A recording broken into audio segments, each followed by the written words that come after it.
Chapter 2 Ents and Entwives.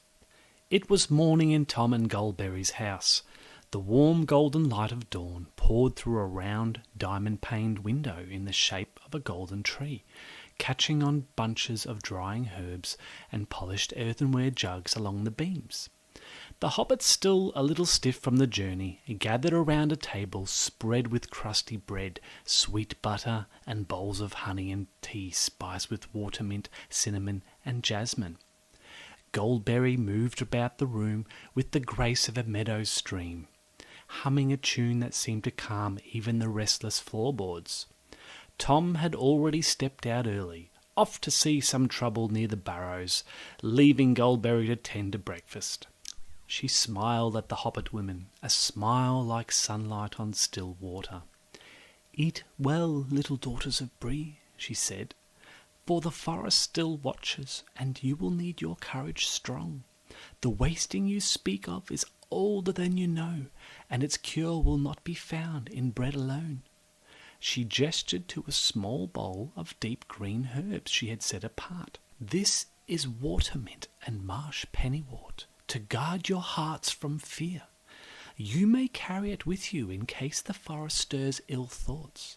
When you are ready, I will show you a path to the place where the forest keeps secrets you need to learn. If you have courage, listen." Outside, a gentle mist was lifting from the river banks, as if the land itself had sighed in its sleep. As the hobbits dipped crusty bread in honey and shared glances across the table, a hush fell among them. Their minds turned to what Goldberry had said of a deeper cure than herbs alone. Primrose Took, the boldest of their company, looked up with a glint of determined respect in her hazel eyes. "Lady Goldberry," she began carefully, "if it pleases you, have you ever heard word of the Entwives? My mother used to tell tales, and there were stories from Mr. Bilbo's journeys, of great tree herders searching for them even to this day. Could any of the Entwives have come to this forest, maybe hidden themselves away?" Beside her, Myrtle, the most book-learned of their group, leaned forward with a scholarly air. "Aye," Myrtle added, "I have read the songs of Treebeard and the Law of the Greenway. Some say the Entwives went east, others that they vanished altogether. But mightn't they have lingered here, in this deep wood? It has the feel of old magic, old enough for them to have found peace, perhaps." Goldberry's gaze grew distant, like sunlight dancing upon deep pools, and for a moment the kitchen seemed to hush entirely. Even the fire paused its crackle. "Entwives," she repeated, voice soft and ringing with a deeper note than before, and a sly smile. "I know of them, children. Gentle queens of growing things, patient beyond years, whose hands turn field to blossom. There are dreams in the roots of this forest that speak of such queens. But whether they walked here in longing, even Tom cannot say for certain. If an Entwife sleeps here, she is dreaming still, and perhaps waiting to be awoken." A quiet thrill went through the hobbits, half excitement, half wonder.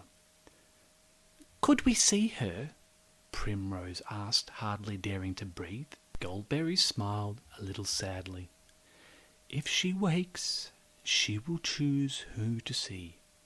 And if she dreams, her dreams may yet speak to you if you dare listen." Outside, the morning breeze shivered through the mist, as if a giant hand stirred the ancient forest to listen. Goldberry paused, her hands folded neatly over her apron, as though listening to something far away. A light shone in her eyes, like river sparkles. "Songs of the Entwives," she mused, voice full of a memory older than words. "There are fragments, little ones, half songs left behind, like petals on the breeze. Tom sometimes sings them, even though he cannot recall them all. I know one verse, a gift of the river reeds, that speaks of the Entwives leaving. It is a sad song, but lovely still." She raised her head, and in the quiet kitchen her voice rose clear and pure, a little like bells through rain. Tall they stood in summer's blaze, fair of leaf and golden braided. Fields they sowed and fruit they raised, gentle hands with harvest laden. Yet from their green halls they departed, seeking gardens wild uncharted, dreaming roots in foreign lands, turning earth with patient hands. Her voice trailed off, and for a moment it felt as though the very walls of Bombadil's house held their breath. "That is all the river gave me," Goldberry said gently, "but the old forest remembers them in its quiet heart. You may find other verses if you listen to the trees, or if the Entwives themselves remember you." The hobbits felt a shiver, half hope and half awe, as Goldberry's words seemed to echo through the beams and out into the misty morning. The hobbits, still nestled in the comfort of Tom and Goldberry's bright house, felt the weight of the forest waiting beyond the round door. The honey was sweet, the bread warm, and the walls safe. Leaving now seemed a heavy thing. They lingered as long as their hearts would allow, picking up their packs, smoothing cloaks, tying laces, and fussing with every little strap and buckle. Anything to delay the moment. But at last there was no more reason to wait. They stepped into Goldberry's garden, one by one, the mist catching their hair, the soft scent of watermint clinging to their skirts. Goldberry stood at the doorway, radiant and steady as a river in spring flood, and watched them with a mother's gentle pride. "Walk kindly," she told them, "and listen with more than ears. The forest may frighten you, but it will also guide you, if you walk in truth." Primrose swallowed hard, giving a brave nod, while Daisy looked back with tears bright in her eyes. Myrtle tucked her notes tighter into her satchel, and Belle gave one last look to the honey butter on the breakfast table, half wishing she could stay just one more hour. But duty burned brighter in their hearts. The wasting sickness would not heal itself, and Bree depended on them. Goldberry led them to the trail she had promised, and waved a fair hand in farewell, the river light dancing in her eyes. "Thank you, Lady Goldberry," they said together, voices steady. "Thank you, Tom, wherever he's off singing today. May the green grow strong under your feet, daughters of Bree." The hobbit lasses walked down a moss and leaf-strewn trail, into the brooding hush of the old forest. A breeze stirred behind them, warm, sweet, and full of River's voice. Goldberry's farewell took shape on the air, drifting after them like a ribbon of sunlight. Her voice rose clear and gentle, curling around their toes and hearts, a blessing woven in song. Step true through shadows hold, green shoots spring through the cold. Stones remember, rivers mend, follow light where branches bend. Fear not root nor thorn nor night, heart of oak shall grant you might. Singing leaf and dreaming tree, walk in peace and you shall see. Walk in peace and you shall see.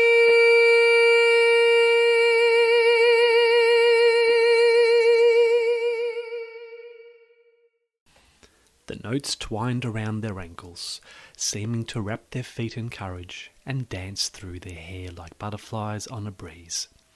Each hobbit felt a deep warmth steal into her bones, fortifying her against dread and doubt.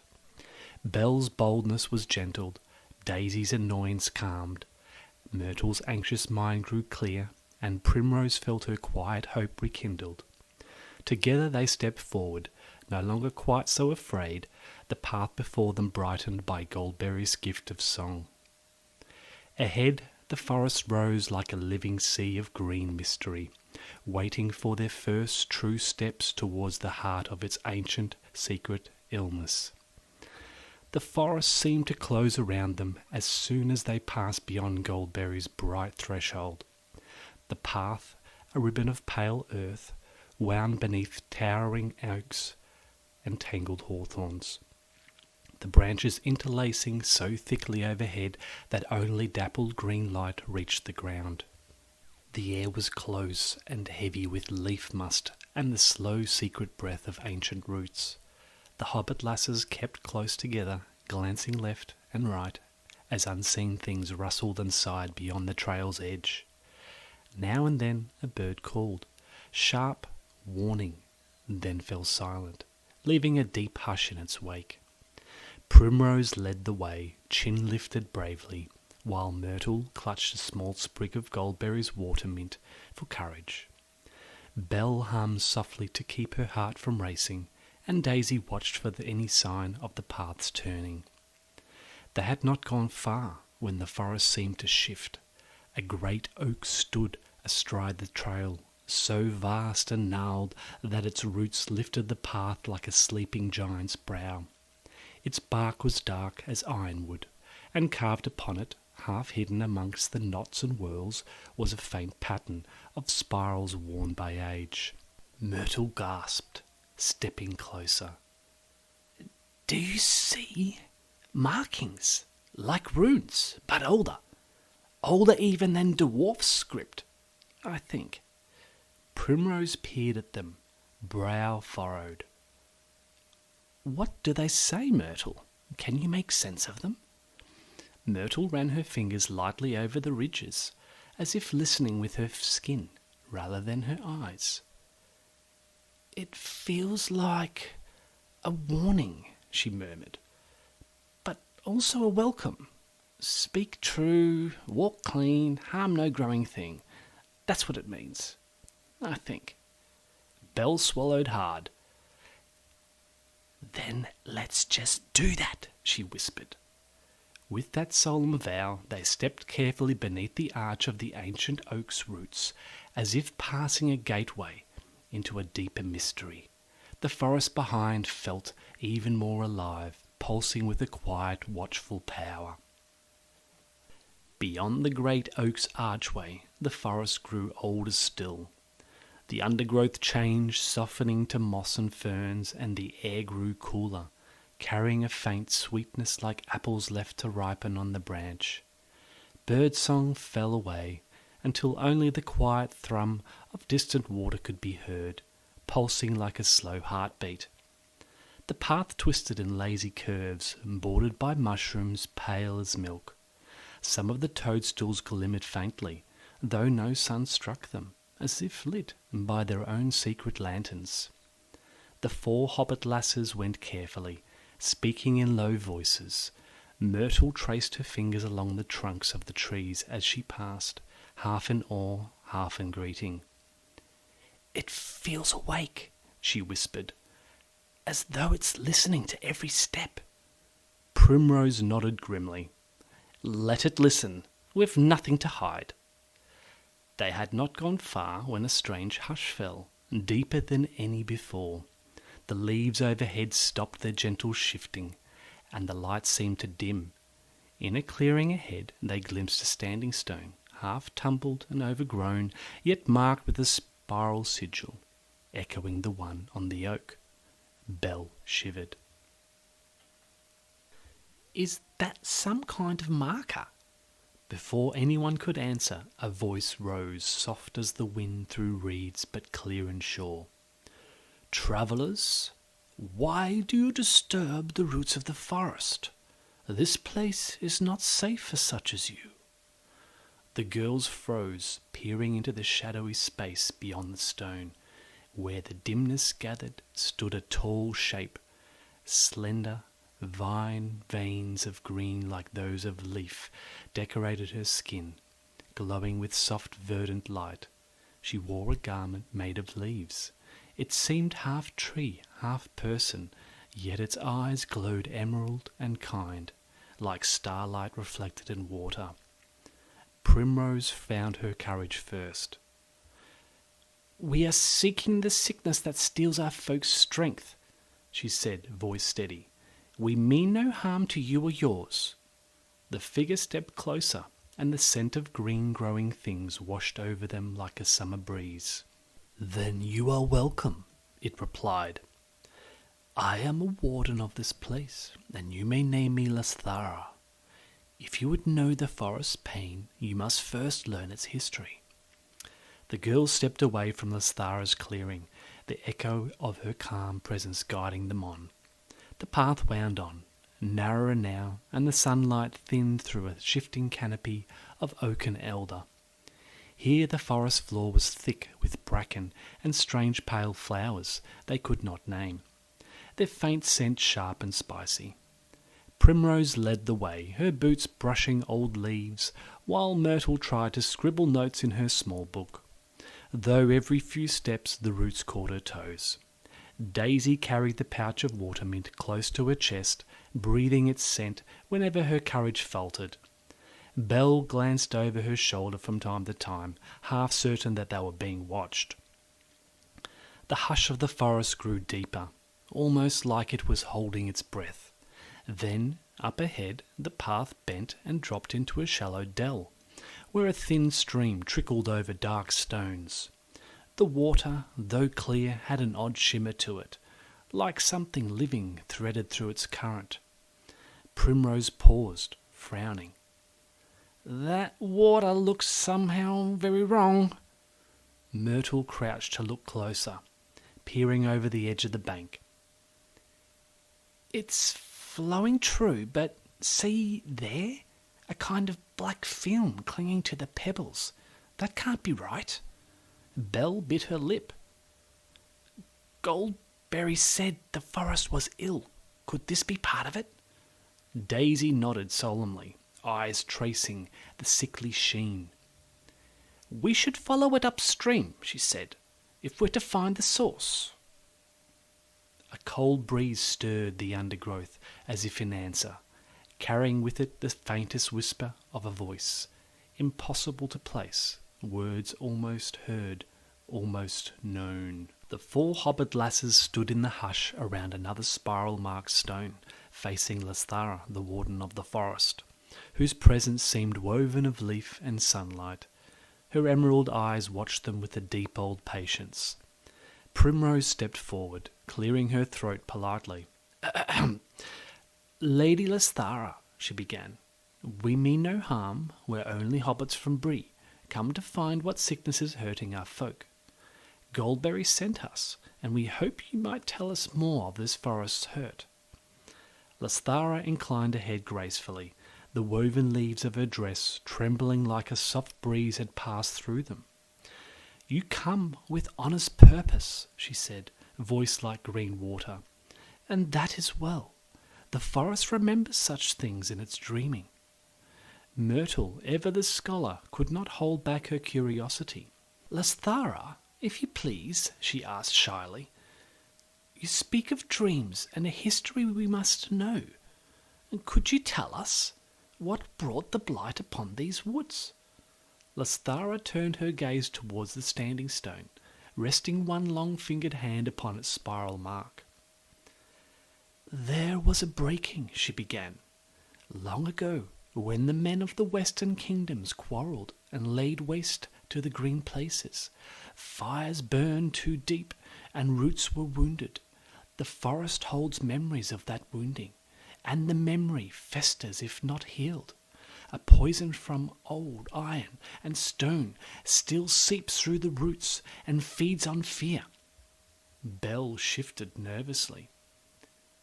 "And the wasting in Bree?" Lesthara sighed, a sound like leaves falling in autumn. "It's born of the same forgetting. When the forest is ill, so too the fields and the streams beyond it. You must follow the water's path to its heart, where the blight began. There you may find answers." Daisy, cheeks pink, raise a timid hand. "Forgive me, but will we be safe?" Lesthara smiled, a quite graceful thing. "Safety is not certain, but the forest does not wish to devour you. It only wishes to be heard. Walk gently, speak true, and I shall walk with you, if you would have me." The girls exchanged wide-eyed glances, courage rising as though a bright lantern had been lit within each of them. The Hobbit girls, hearts fluttering with wonder, could hardly contain themselves after Lesthara's offer. They stepped closer in a hush of awe, studying every detail of her dress and fair hair and wise face. Primrose blurted out first, unable to hold back. "Lesthara, forgive us. Are you an Entwife?" Lesthara tilted her head, the golden corn strands of her hair brushing over leaf-patterned shoulders. Her green eyes glinted with a spark of laughter and something older, sadder. "You know of the Entwives, little daughters of Bree?" Myrtle bounced on her toes, excitement making her voice squeak. "Oh, yes, we heard about them, the stories of Master Samwise and Mr. Frodo.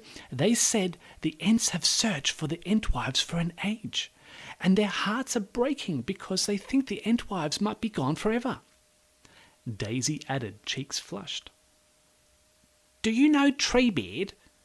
They say he's the oldest of all, and still longs to see the Entwives again." Belle, eyes wide, clasped her hands together and blurted out, "Is it true? Could you be one? Are you his Entwife?"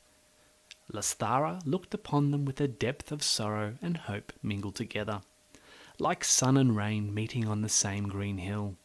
She smiled gently, though there was a depth of sadness behind it.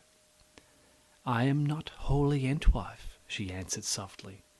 "Though I carry their teachings in my shaping, my bones are nearer to the smaller plants, the tender things that creep and blossom, and that of elves. Yet I have known their songs, and some named me kin to their gardens." Treebeard.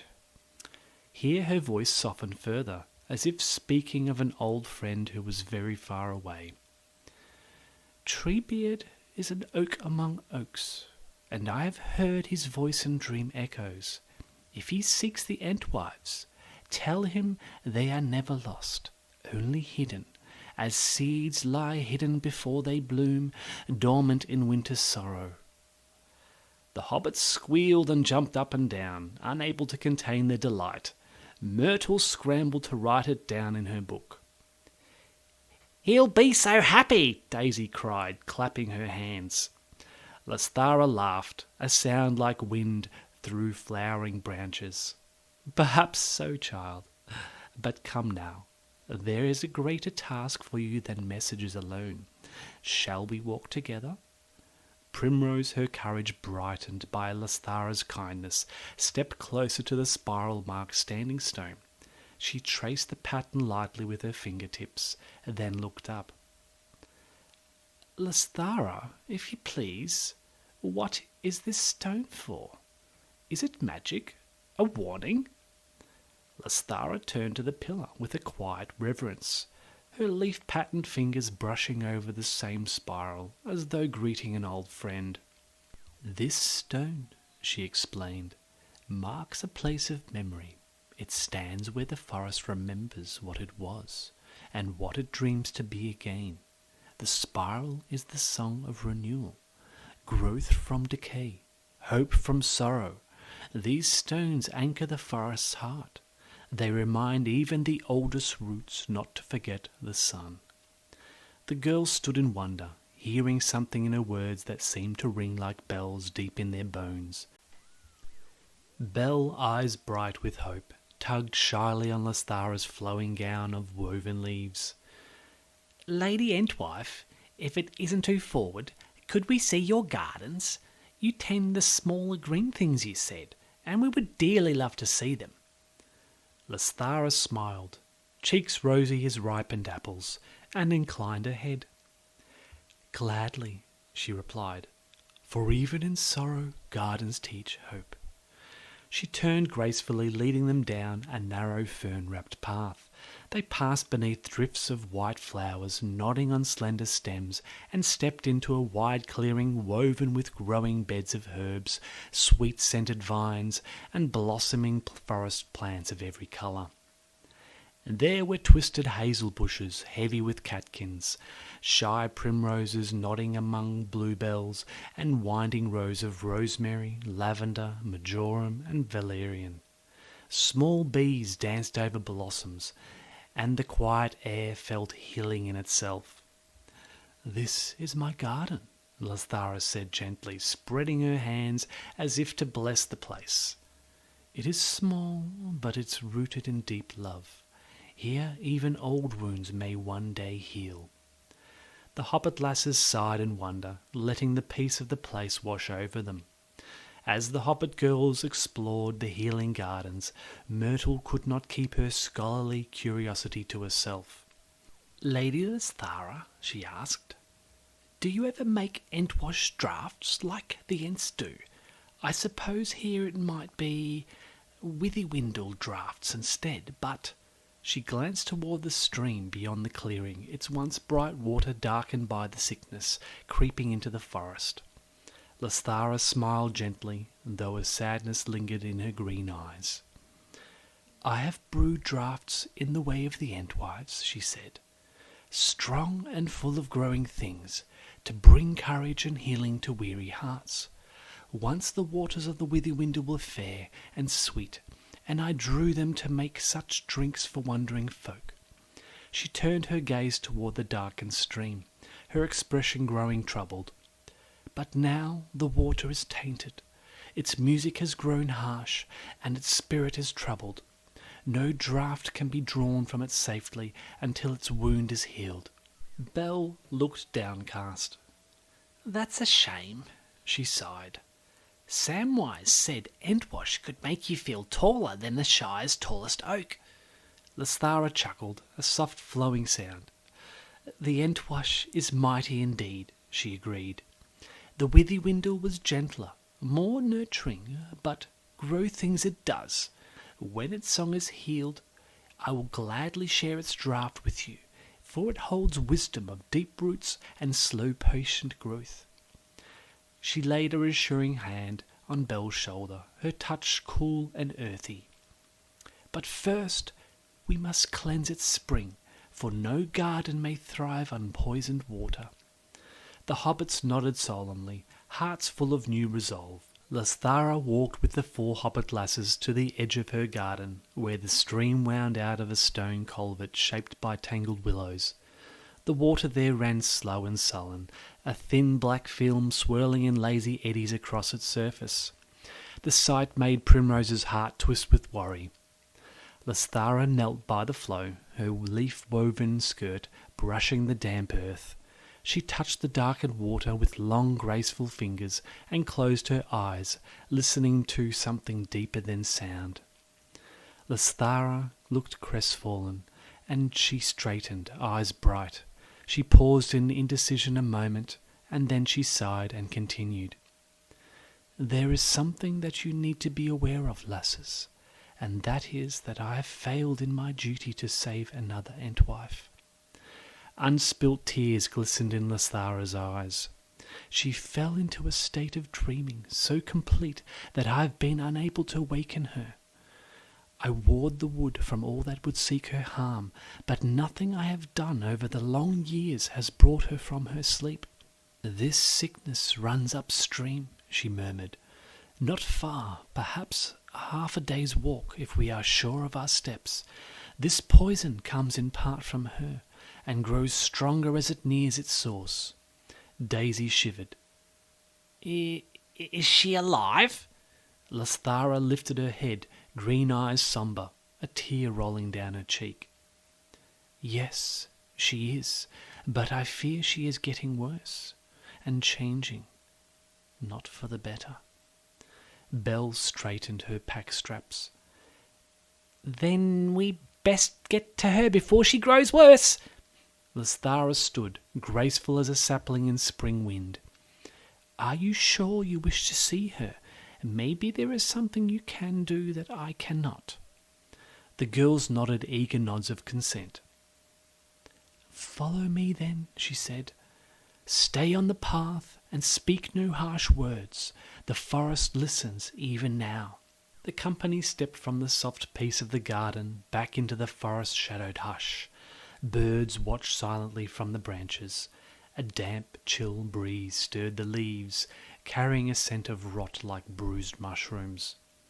The girls moved carefully, Lesthara leading with a quiet confidence, her feet never faltering on the muddy banks. As they went, Myrtle scribbled hurried notes. "Strange poison, withy-winter blight. A second Entwife needs to be woken, but how? Courage, remembrance, and music to wake the soul." Soon the path narrowed to a place where the stream passed through tangled roots, vanishing under a great fallen oak. There the dark water gushed more forcefully, leaving a black stain upon its bark.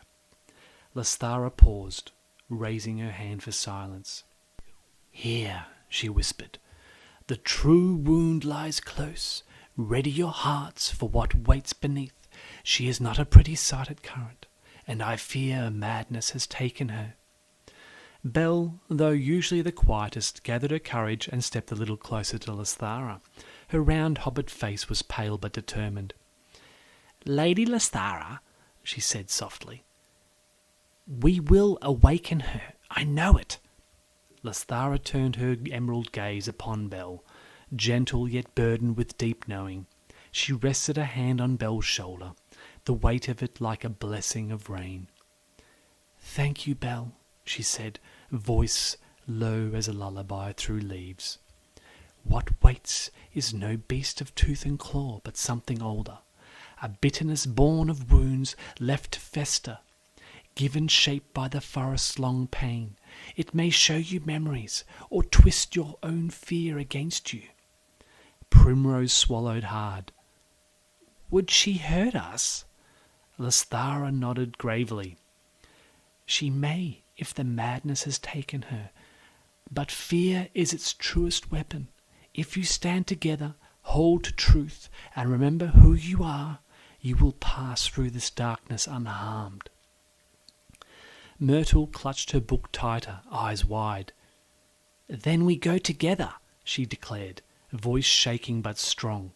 "No matter what." Lesthara smiled, a bright, soft thing full of pride. "That is the way, dear hobbits." The faint trickle of the corrupted stream seemed to whisper all around them, as if daring them to step forward. Belle took a deep, steadying breath, feeling the cool earth under her toes and the reassuring weight of Goldberry's blessing.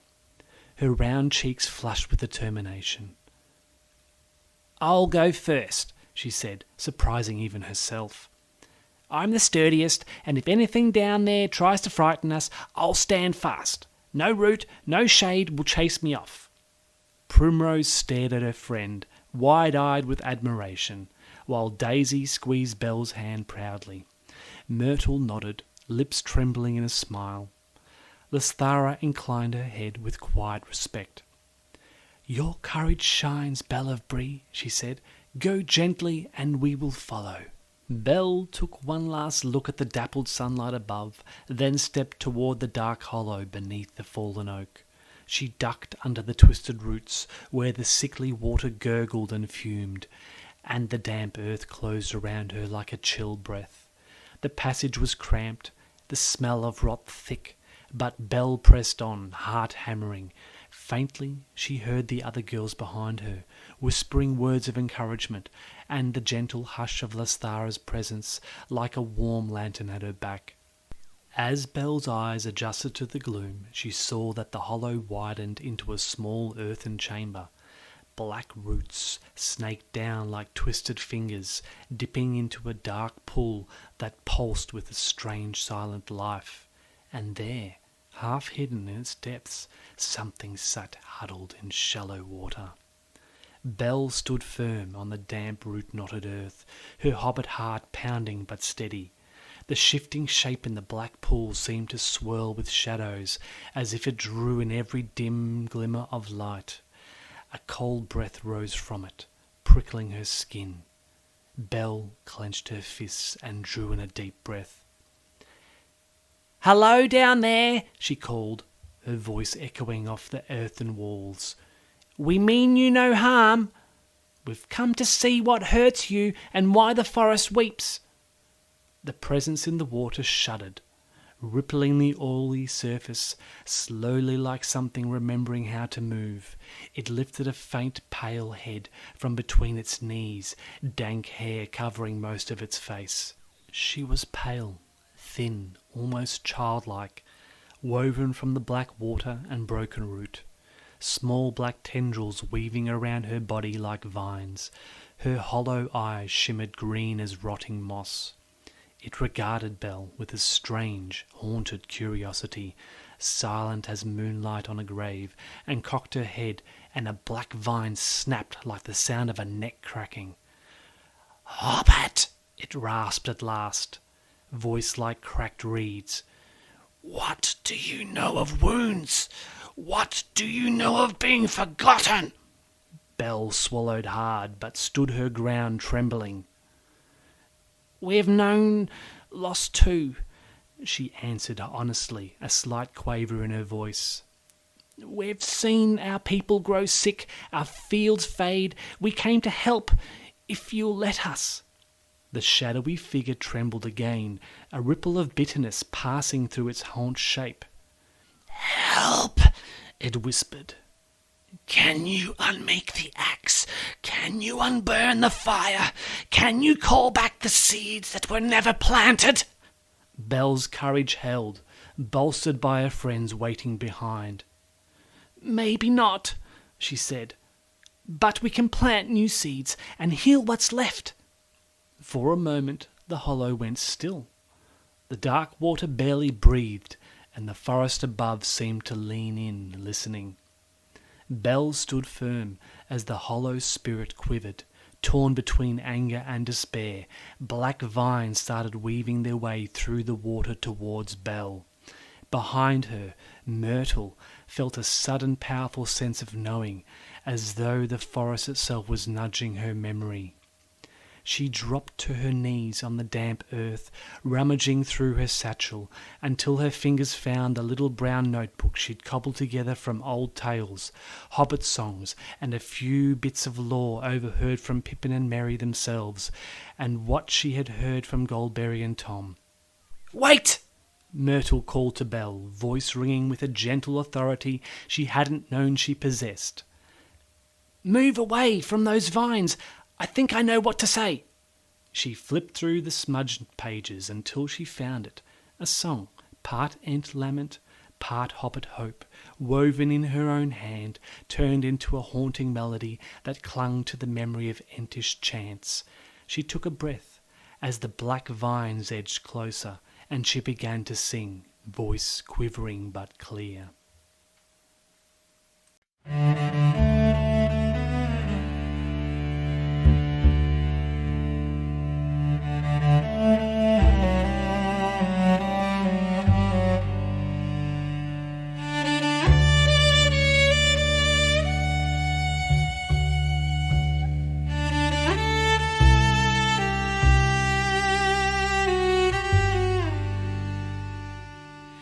Tall they stood in summer's blaze, fair of leaf and golden braid.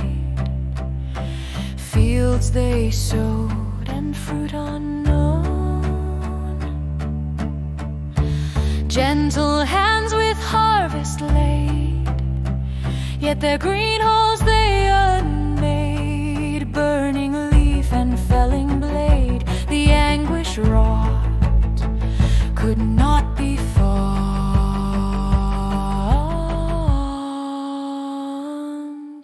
So they departed, seeking gardens uncharted, dreaming roots in foreign lands, turning earth with patient hands. Far they roamed, the gentle queens, with golden bloom and growing dreams.